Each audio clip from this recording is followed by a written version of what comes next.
আমার নানি শাশুড়ির হাতের মাছের ডিম রান্না রেসিপি। আসসালামু আলাইকুম বন্ধুরা, আমি ভালো আছি। আশা করি যে যেখানে আছেন সবাই ভালো আছেন। আমি আর আমার নানি শাশুড়ি মিলে দুজনে মিলে আজকে মাছের ডিম রান্না করব। খুব সিম্পলভাবে মাছের ডিম রান্না করব। তো বন্ধুরা, একটা কথা হলো, আমার মতো কার কার এখনও নানি বা দাদি বেঁচে আছে কমেন্ট করে জানাবেন। তো এমন নানি বা দাদি বাসায় থাকলে কিন্তু অনেক উপকার হয়। আমার নানি শাশুড়ি আমার পাশে সার মতো সবসময় থাকে, আমার কাজে অনেক হেল্প করে, কিন্তু আমি ওই রকম কাজ করতে দিই না, কিন্তু আমার পাশে সবসময় বসে থাকে। যখন আমি রান্না করি তখন আমার রান্না মাঝে মাঝে দেখাই দেয়, এমন করে রান্না করতে হবে, অমন করে রান্না করা হতে। আর রান্নার যে সবজিগুলো আছে সবজিগুলো খুব সুন্দর করে কেটে ধুয়ে দেয়, মাছগুলো খুব সুন্দর করে কেটে ধুয়ে দেয়। তো নানি শ্বশুরের জন্য সবাই দোয়া করবেন, সেই জন্য আরও অনেক বছর বয়স থেকে, আর আল্লাহ জানি তাকে খুব সুন্দরভাবে নিয়ে যায়, কোনো ধরনের জানি অসুখ বিসুখ না হয়।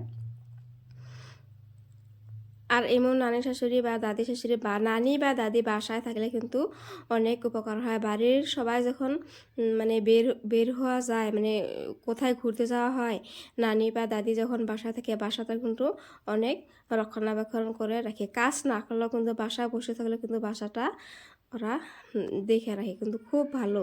তো আমার নানি শ্বশুরও খুব ভালো, আমার সাথে কোনো ঝগড়াও হয় না। আমার নানি শাশুড়ি কিন্তু আমার পাশেই বসে আছে, আর আমি যখন ভিডিও করি না নানি শাশুড়ি তখন মিষ্টি মিষ্টি হাসে। মানে ওইরকম একটা বুঝে না, আগের দিনের মানুষ তো সেই জন্যে ওইরকম একটা বুঝে না। তো আমি লবণ দিতে ভুলে গেছিলাম, একটু করে লবণটা দিয়ে দিলাম। আর মাঝে মাঝে আমি এরকম ভুলে যাই, কিন্তু আমার নানি শাশুড়ি আমাকে মনে করে দেয়, লবণ দিছে না নাই? হ্যাঁ, আমি বলি হ্যাঁ দিছি। তারপর আর কি হেসে দেয় যে এখনই মনে থাকে না, বুড়া তো হয়ই নেই। তারপরে আমি আর কি বলবো, যে বুড়া হলে তোমার মতো আর শক্ত থাকতো না। তারপরে মিষ্টি মিষ্টি হয়েছে।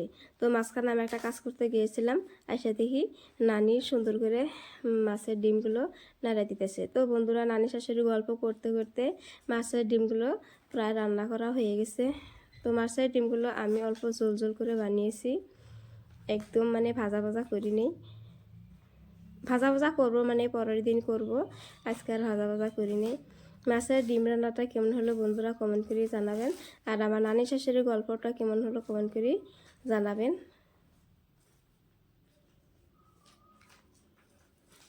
আমি বলেছিলাম না বন্ধুরা যে আজ থেকে নাতিপো আর নানি শাশুড়ির রান্নার রেসিপিটা পেয়ে যাবেন।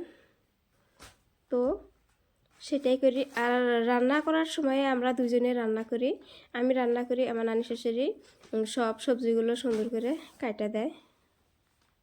ফাইনালি মাছের ডিমটা নামিয়ে নিলাম আমি আর একটা বাসনে। আর মাটির চুলায় রান্না করতে বন্ধুরা আমার খুবই ভালো লাগে, সেজন্য মাটির চুলায় ডেলি ডেলি রান্না করি।